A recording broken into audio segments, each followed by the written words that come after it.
Alberto Núñez Feijóo ayer por la tarde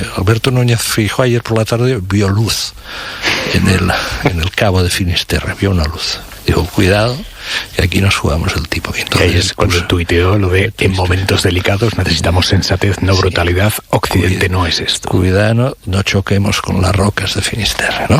Pero vio la luz y, hombre, y podía haber quedarse callado y no lo hizo bien. Yo creo que hizo bien. Pero hay un cambio de posición, ¿no? Esta conclusión está clara. Vox, cuidado, hay que subrayarlo, es quizá el único partido de la extrema derecha europea, de los importantes, de los que tienen un cierto peso electoral, que no ha marcado ningún tipo de distancia con Estados Unidos. Lo han hecho otros, ellos no. Han mantenido, el día que pasen lista, Vox está en el primer lugar, ha sido uno de los más fieles a Trump durante estas semanas. Ellos básicamente quieren tener el sello de Estados Unidos para tener un buen canal de comunicación con los nuevos gobiernos en Latinoamérica. ¿Qué va a pasar en los próximos meses? No lo sabemos, depende de cómo evolucione todo. A mí hay un dato sí que me sorprende de estas últimas horas. Ahora en hora 25 de los negocios se hablaba de las facturas de la guerra y de la incertidumbre que hay también.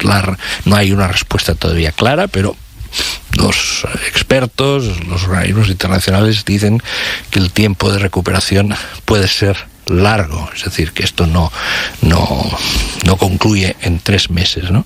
Entonces, a mí me llama la atención, bajo este punto de vista, el optimismo del Partido Popular respecto a la situación económica española en el próximo año y en los años siguientes. Pues se van a bajar impuestos a mansalva, Enrique. Claro, por esto te lo digo, porque si tú presentas una propuesta para rebajar impuestos, que quiere decir reducir los ingresos del Estado, es que tienes plena confianza en que la situación económica será favorable, porque si no estás haciendo una propuesta que podría calificarse de irresponsable, ¿no? Luego se puede discutir si se pueden mantener los servicios públicos en España con una rebaja fiscal fuerte. Este es un tema, pero en todo caso, cuando alguien propone una rebaja fiscal fuerte, es que confía en la perspectiva de la situación económica. Y entonces, yo no sé si el Partido Popular ha estado evaluando o tiene una información, en fin, de primerísima mano sobre cuál puede ser la evolución de la economía europea y de la economía española en los próximos tiempos, pero en todo caso aporta a la discusión una nota de optimismo. Importante a esta hora. ¿Saben ustedes que esta noche se reúne Trump con el secretario general de la OTAN, Mark Rutte, y está contando ahora mismo el Wall Street Journal que Trump tiene un plan para castigar a algunos miembros de la OTAN que, según él, no han ayudado a Estados Unidos e Israel en la guerra contra Irán? Y entre los castigados, según el Wall Street Journal, va a estar España, Isabel Villar. Sí, podría llevarse Estados Unidos la base, alguna base militar de las que tiene aquí en España, según el Wall Street Journal. Esto es un podría. Sí, es todo muy podría, es todo muy podría.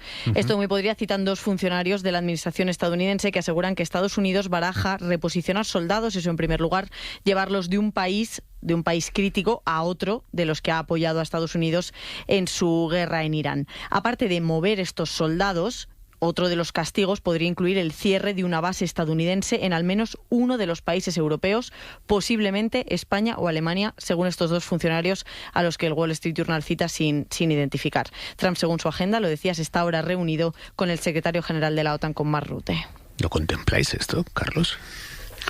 Pues hombre, yo creo que no. Creo que como tantas otras cosas, son hipótesis que ponemos encima de la mesa porque estamos frente a una administración absolutamente loca, pero yo creo que no vamos a llegar a tanto, de verdad que yo creo que... Es el Wall Street Journal, que quiere decir, no se lanza a piscina sin agua, ¿no? Sí, no, seguramente tendrán fuentes de planteamiento, pero realmente estar todo el día, o sea, es muy complicado hacer gestión de las hipótesis con una administración tan local. O sea, no nos olvidemos que en los últimos 3 días de 48 horas ha tenido que desmentir la administración de Estados Unidos que se estuviera planteando el uso de la bomba atómica.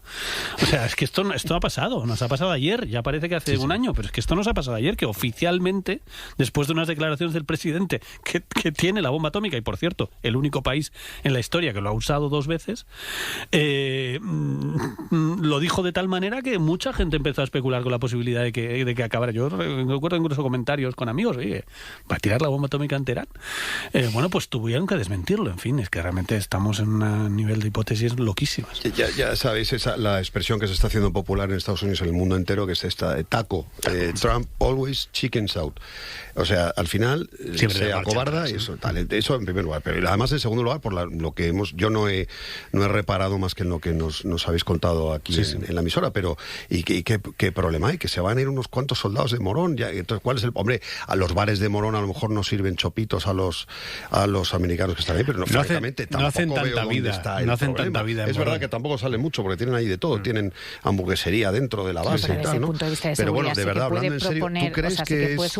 Digo, desde el punto de vista, si se produjese, no por eso. No sé, yo francamente... Que no es solamente a nivel del gasto que pueden hacer los soldados concretos de un sitio, sino que es pero que... quiero decir, realmente nos preocupa tanto, lo que nos debe preocupar es la unidad de nuestros verdaderos aliados. Debería preocuparnos. Bueno, oye, Marruecos no es un adversario de España ni un enemigo de España, ¿eh? O sea, cuidado con eso. ¿Lo dices históricamente? Yo no creo que Marruecos no es un enemigo de España. No, yo no he dicho que sea un enemigo. Podemos tener tensiones como las tenemos con otros vecinos, pero no. Bueno, hablando más allá de la ironía, evidentemente decía lo de los chopitos con ironía y con coña, ¿no? Pero no sé, creo que la seguridad de España no depende en este momento de este chalao, ni la de España ni la de Europa. Todo lo contrario, este señor, me refiero al presidente de Estados Unidos, a su vicepresidente, y también un momento, quiero decir que cuando digo depende, quiero decir no podemos fiarnos de este idiota. Eso es distinto, a eso me refiero. No podemos dejar en sus manos. No podemos tenemos que dejarlo en las manos de la Unión Europea y de lo que queda de razonable en la OTAN, que es precisamente la Unión Europea. Pero fiarnos en este momento de lo que vaya a decir este señor, que es verdad que el Wall Street Journal tiene toda la credibilidad, pero la fuente es el gobierno de los Estados Unidos. Lo que diga, ya dijeron que cuidado España, ya, en fin, castigaremos a España. ¿Que dónde está? No hay que temer a este individuo, porque lo único que sí, eso sí, claro, tenemos que fomentar nuestro europeísmo, buscar alianzas entre nuestros verdaderos amigos, que son los europeos, no con este tarao. Valentina. No, yo sí que creo que es serio si esta amenaza. Es evidente que, de alguna manera, por el carácter personal que Trump tiene, y lo ha dicho además en reiteradas ocasiones, no es la primera vez que habla de España, lo ha dicho en distintas ocasiones, por no llegar al 5% en nuestra participación en la OTAN, por la reacción que ha tenido el presidente Sánchez ante esta guerra de Irán, y es evidente que de alguna forma, como digo, por su propio carácter, va a hacer que España sepa, o que los españoles sepan, que tienen que pagar, ¿no?, su posición y su postura. Porque es alguien, pero tiene, bueno, vamos a ver lo que hace. Una de las cosas que es verdad que es errático en muchas de sus decisiones, pero también hemos visto que muchas de las cosas que dice luego las cumple. ¿Pero qué ha hecho? Aunque nos parezca... ¿Qué daño le ha hecho a China? ¿Qué daño le ha hecho a Europa? Puede que haya algunos sectores que se hayan resentido temporalmente. Con los aranceles. El daño se lo está haciendo a sí mismo, tiene a su gente cabreada, porque está ya a 4, si no me equivoco, a $4 el galón, porque, no sé si son 4, perdón, o 2, en fin, no me... Como sí, pero nosotros también. Estaba a punto de llegar a 4. Una reducción del turismo y de las entradas brutal, y tiene sobre todo su valoración en caída libre. Está en este momento peor que cualquier otro presidente de la historia. Pero que es que el hecho de que produzca todo esto nos lo produce también a Europa y lo produce también a España. Es decir, no podemos aislar las decisiones que toma... ¿Qué tiene que hacer el presidente del gobierno, Valentina? ¿Callarse, quedarse callado? ¿Seguir a Rute en el papito? O sea, preocuparse y tener una interlocución con Pero si España está liderando la oposición a un tarado. Si 20 países de la Unión Europea... liderando en la oposición este chalao que está poniendo el mundo patas arriba. Pero ¿en dónde lo hemos liderado? Digo, por ¿Cómo concretar. que dónde lo hemos liderado? ¿Dónde ha habido una reunión en donde Valentina, en la posición de España de plantarle cara al tirano este absurdo idiota que tenemos como presidente de Estados Unidos, que ha puesto el mundo patas arriba, que está amenazando, cerrad el puto estrecho, Luis, ahora voy a ir a cargarme a la civilización entera, pero es un chalao. Valentina. Frente a este chalao, como lo fue Hitler, tiene que haber gente valiente que le plante cara. Yo no sé cómo no te enorgulleces, aunque sea solo honesto con el presidente que tenemos. ¿De qué manera se le plantó cara a Hitler, Luis? ¿Con retórica y con cartas o con una guerra mundial? Claro, sí, lamentablemente. Sí. Bueno, que es que quiero decir que hay que tomarse en serio las cosas que son serias. Claro. Carlos. Yo creo que el debate es muy serio, yo creo que todo el mundo se lo está tomando muy en serio y creo que el gobierno español de hecho tiene una posición arriesgada, por supuesto, que tiene consecuencias. Obviamente, cuando Sánchez opta por el no a la guerra, sabe que Trump puede responder y sabe que puede tener reacciones. Evidentemente eso no, yo lo hablo con muchos gente del equipo de Sánchez y evidentemente tú sabes cuando te vas a enfrentar a Trump, que además es un colérico. La única instrucción que tienen, y si te fijas es una instrucción sistemática, es no ponen en las redes sociales, no ponen la palabra Trump, porque realmente ahí es cuando ya le han dicho, eso ya te ha dicho la Casa Blanca, que es que directamente Trump no puede ver su nombre y eso es real, o sea, eso ha pasado. Es increíble. Estamos a este nivel, es que este es el nivel del líder del país más poderoso del planeta.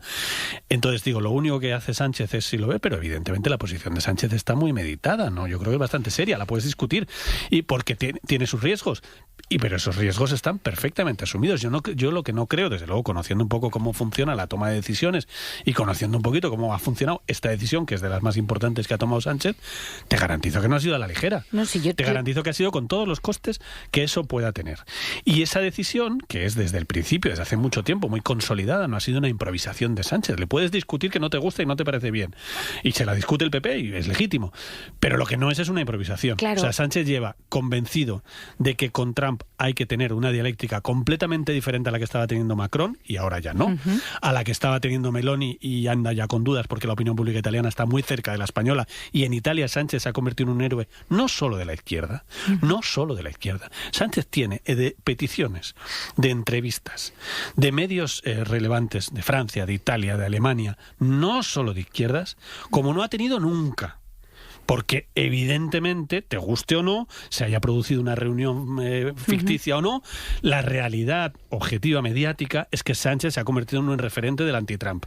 No el único, pero uno sí, con Lula, uno de los más importantes del mundo. Entonces, es evidente que mucha gente en Italia, por ejemplo, está apoyando esa posición, incluso gente que vota a Meloni, con lo cual Meloni está suavizando. Por cierto, Carlos, en Alemania la relevancia de la reunión de la semana que viene de los líderes de izquierda. No, claro, esto es coherente, claro, es bastante relevante. Es verdad que son líderes de izquierda. La izquierda en este momento no está en el mejor momento de su historia mundial, pero viene Lula, que sí es un líder muy relevante, no solo por el pedazo de país que lidera, sino por su propia dinámica. Es uno de los políticos más importantes del momento. Vienen otros líderes de izquierdas. Es evidente que Sánchez ha hecho una apuesta muy fuerte, pero a la vez Sánchez, la próxima semana hace eso. Pero este fin de semana Sánchez se va a China, que obviamente tampoco es casual. Sánchez la está jugando en serio, por eso digo que es en serio, con todas sus consecuencias, porque Sánchez se va a China, que es un gran rival de Estados Unidos y que va 4 veces en los últimos 4 años, que es una cosa que es verdad que lo ha hecho Alemania, el canciller, lo hizo Merkel, la canciller alemana, pero porque Alemania tiene un peso específico en China, que tiene la mitad de su industria allí metida. Pero que Sánchez vaya 4 veces a China es una declaración de intenciones. Yo lo que creo es que las consecuencias que pueda tener, que evidentemente hay gente preocupada, hay sectores, una de las cosas que puede hacer Trump más fácil que todo esto, el que habla Durias, es los contratos muy relevantes que tienen empresas españolas punteras, porque tenemos multinacionales muy importantes, sobre todo en energías renovables, que somos líderes mundiales, o por lo menos un país importante en el mundo en energía renovable.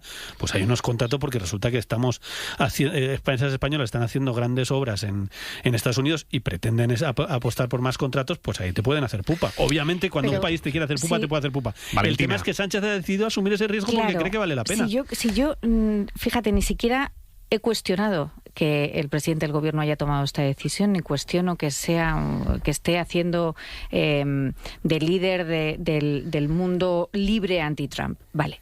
Lo que cuestiono y lo que creo que deberíamos hacer, teniendo en cuenta justamente el argumento que estás utilizando, que es que él tiene medido, el gobierno tiene perfectamente medido cuáles son las consecuencias que esta decisión tiene. No y gratis, lo que sí que creo, lo que sí que creo que no se ha hecho, y que no se ha hecho en sede parlamentaria, es contárselas a los españoles. Es decir, yo sé... Yo creo que sí. Yo creo que no. Yo le he escuchado a Sánchez decir, por ejemplo, estamos preparados. No, pero ¿estamos preparados en qué? Es decir, si ahora... Si vienen represalias, estamos preparados. Pues claro, pero a los españoles no les ha contado lo que quiere decir si vienen represalias como esto que estás especificando tú ahora mismo, que es Valentina, lo siento, pero es que que lo sigo con detalle. Sí, les ha dicho, tenemos... Las empresas españolas que tenemos en Estados Unidos... Les ha dicho literalmente, tenemos unos fondos preparados, porque como tenemos crecimiento económico y tenemos cierto colchón, para ayudar a las empresas que, por ejemplo, que te pongo un ejemplo muy fácil, el aceite de oliva, que es uno de los sectores que podría sufrir, como en Italia está aterrorizado el parmigiano, poca broma, el 50% de su producción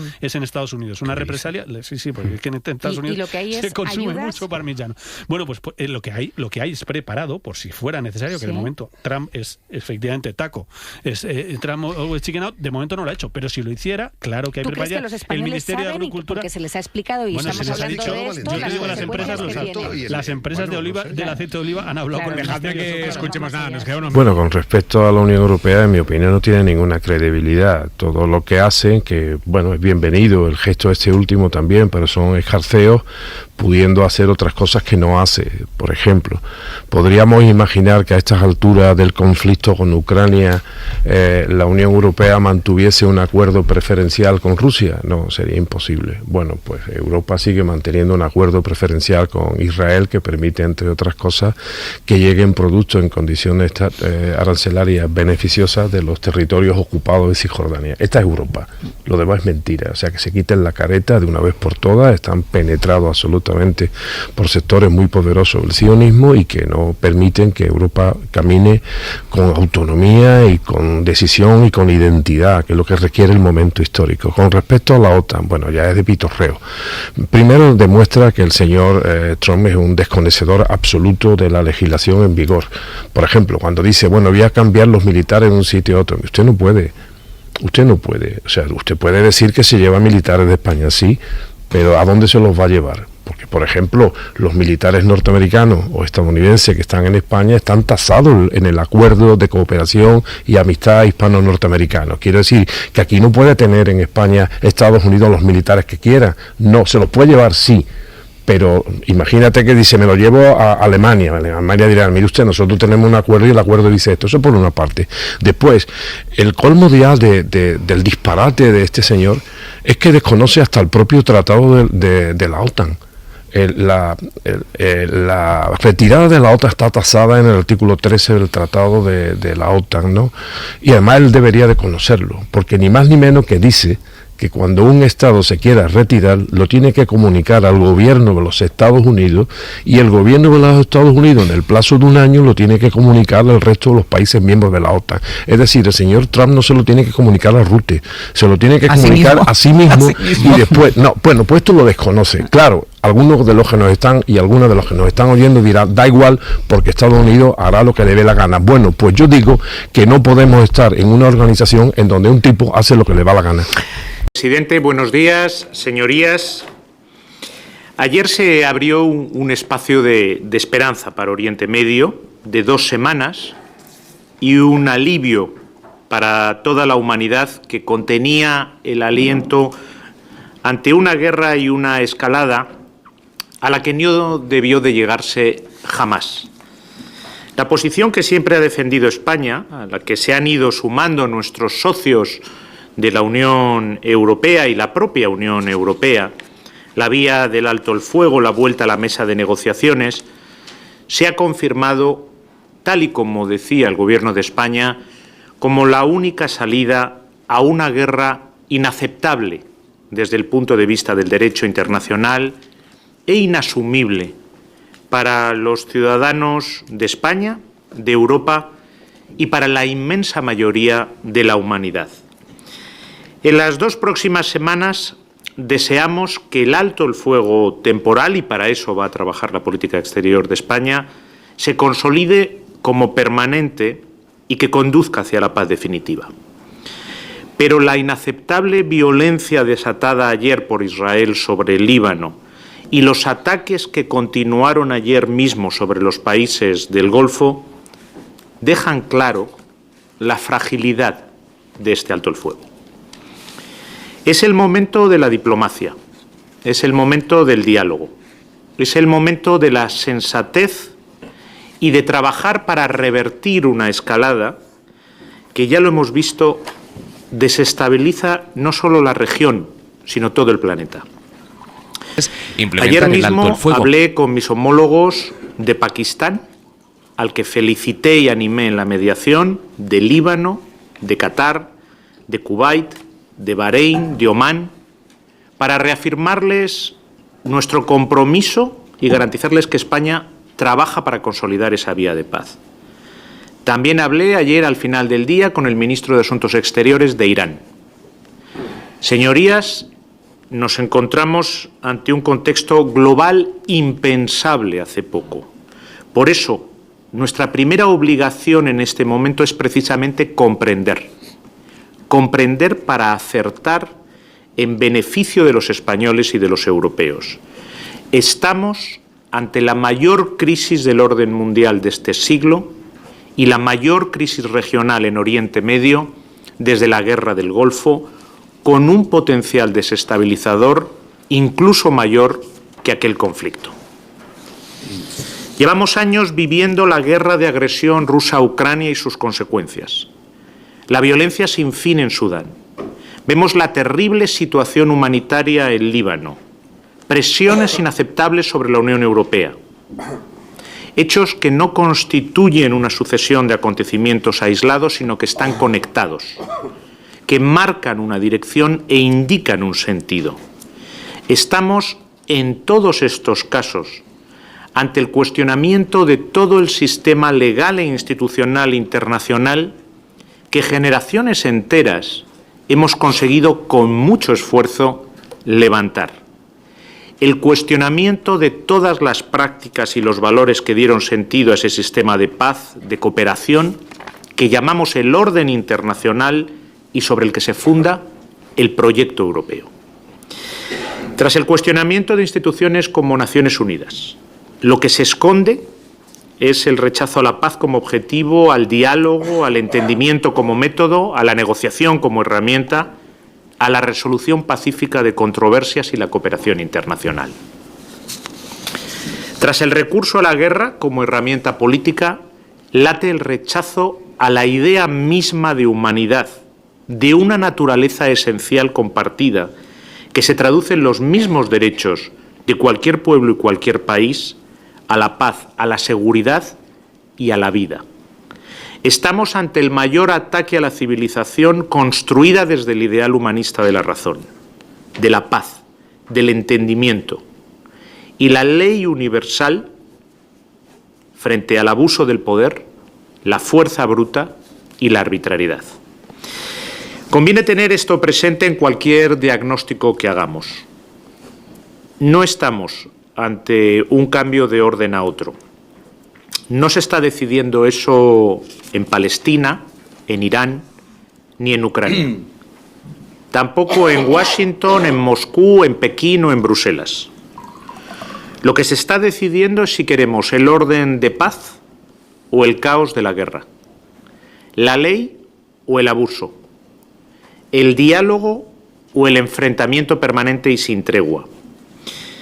Y no nos engañemos, el todos contra todos, el homo homini lupus, no es algo nuevo. Al contrario, ha sido práctica corriente para muchos en la historia de la humanidad. Algo que con mucho esfuerzo, con mucho dolor, con mucho sufrimiento, conseguimos dejar atrás sobre las cenizas de la guerra más cruel que haya sufrido la humanidad. Lo que los profetas de la guerra y la violencia, y en este país también hay profetas de la guerra y la violencia, nos piden no es avanzar hacia otro orden nuevo, al contrario, es volver atrás muy atrás. Es volver a los valores y las prácticas del momento más doloroso y tenebroso de la historia. Es volver a las prácticas y a los tiempos al que la humanidad entera, desgarrada de dolor y destrucción, dijimos que no volveríamos nunca más, que no repetiríamos jamás. No son hechos aislados, todo está conectado con todo. Y por eso en Ucrania, en Oriente Medio, en Palestina, en Líbano, en Sudán también, en Groenlandia, en Cuba, se decide no solo el destino de cada uno de esos países, se decide también el destino de toda la humanidad. Se decide si nuestro futuro será el de la paz, la justicia y la libertad o el de la violencia, el abuso y la arbitrariedad. Y entre esas alternativas no se puede dudar. La política exterior de España no duda. Escoge democracia, ley, derechos, diálogo y paz. Por eso España no ha dudado ante esta situación. Hemos actuado con coherencia y con voz e identidad propia. No por oposición a nadie, sino por aquello en lo que creemos los españoles. En esos valores que son los de la inmensa mayoría de nuestros ciudadanos, la inmensa mayoría de la sociedad española. No actuamos reactivamente, no nos definimos por aquello a lo que nos oponemos, sino por aquello que defendemos. Paz, diálogo y seguridad para todos por igual. Esos han sido y son nuestros valores y nuestra guía en Gaza, en Líbano, en Ucrania, en Cuba, en Groenlandia o en Irán. Señorías, desde el pasado 28 de febrero, Oriente Medio vive el conflicto más extendido de toda su historia contemporánea y que ya ha causado en el mundo la crisis energética más aguda desde los años 70 del siglo pasado. Esta guerra, desencadenada por el ataque unilateral de Israel y de Estados Unidos a Irán, se superpone el recrudecimiento de la violencia y la inestabilidad que está afectando gravemente a toda la región y muy especialmente a Palestina y a Líbano. También a otros países como Kuwait, Bahrein, Qatar, Emiratos Árabes Unidos, Irak, Arabia Saudí, que han sido objeto de ataques absolutamente injustificados por parte de Irán. También Turquía, socio de la OTAN, e incluso Chipre, miembro de la Unión Europea, ha sufrido estos ataques. Todos ellos son amigos de España. Los ataques injustificados iraníes a los países de la región, los bombardeos de instalaciones energéticas y el bloqueo del estrecho de Hormuz nos sitúan ante una situación crítica. A las pérdidas insoportables de vidas humanas se suman las graves consecuencias para la economía global y para el bienestar de nuestros ciudadanos. Frente a esta guerra, la política exterior de España ha sido clara. Hemos vuelto a liderar, desde la coherencia y los valores de nuestra sociedad, la respuesta en el seno de la Unión Europea. Rechazamos una guerra contraria al derecho internacional sobre la que no hemos sido ni informados ni consultados. Y a mí me gustaría que hoy, señorías, ustedes también se posicionen claramente en contra de esta guerra. Fuimos los primeros y muchos otros nos están siguiendo en nuestra posición. Por los mismos valores y desde los mismos principios rechazamos esta guerra y también rechazamos los injustificados ataques iraníes a los países de la región. El alto el fuego debe consolidarse. Apoyamos la mediación de Pakistán. Exigimos a las partes desescalada, diálogo y contención. El derecho internacional humanitario, la Carta de las Naciones Unidas deben ser respetados.